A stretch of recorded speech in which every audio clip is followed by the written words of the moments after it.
Hi everyone, I'm here today with Alex from Experis, and we are going to talk about personal branding.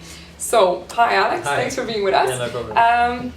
So I want to ask you a bit, like, what's your view on personal branding and how important that is in your job search? It is super important, of course.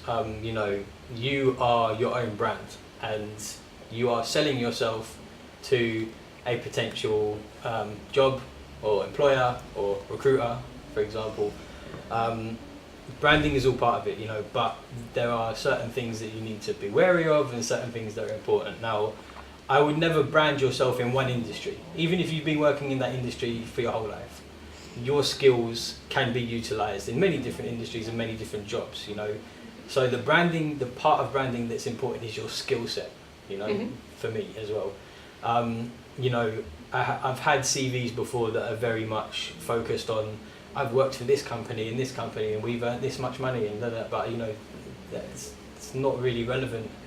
I need to know what you can do, not, and I know some people think that that's a part of branding. I've worked with Land Rover and I've worked with Coca-Cola and because they're brands, but what we want to see is the experience, the skill set, how you can apply yourself in this and this job, which is the part for me, and I'm sure for a lot of other recruiters, that's the important part about self-branding.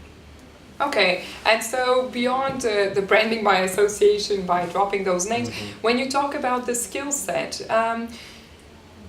of course, when you present a skill set in your resume, you can talk about like your more technical skills, which are a bit easier to kind of document, to give references, examples, and stuff like that. How would you advise candidates to also put in the picture their more like soft skills, personality traits, how they actually do the job? I mean, in my experience, CVs don't have to be a certain amount of pages. You can send me a CV that's super long. We have keyword searches, we look for the specific details, and having separate tables or skill matrices of things that say this is my technical skills, these are my soft skills, these are my education, language, and then this is my work experience.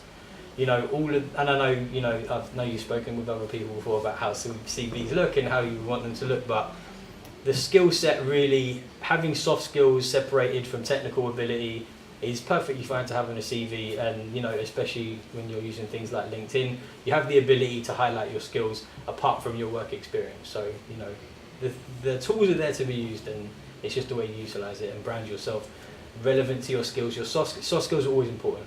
You want to hear about team leadership ability or working in teams or working independently. Some jobs will ask for both, so yes, it's important to highlight both as well, if you can do it. So yeah. Good. And do you have other general recommendations in terms of how to brand yourself, how to build a strong brand, whether it's across like social media or how you present yourself? What would come to your mind in terms of tips? I think it's usually the way in which you write about yourself. The confidence has to be there for people to believe your brand, right? And by having a lot of information about your skills, the things that you've achieved, your competencies, your work experience, soft skills, it all goes part and parcel with having a general profile that makes me think, well, this is the perfect person for this position. Great, perfect. So thank you, Alex. No problem.